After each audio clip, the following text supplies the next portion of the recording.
So the question that will come up sometimes is, can my I-130 be denied?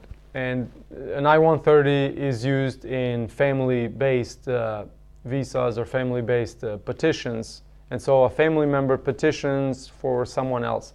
And the answer is yes, it can.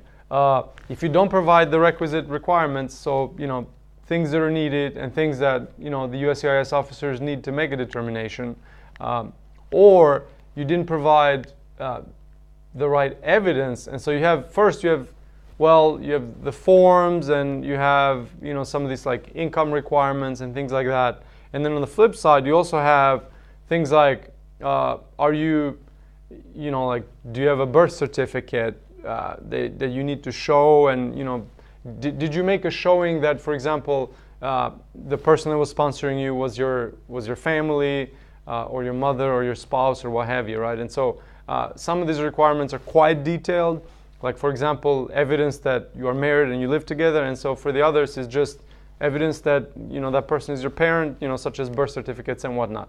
And so, yes, your I-130 can absolutely be denied. And so I would be very cautious. And sometimes, in some types of cases, it could be denied in such a way that it could really adversely affect you. And they might even, at some point, make a finding of misrepresentation and fraud to the government. So you want to be very careful with this type of case. Thank you.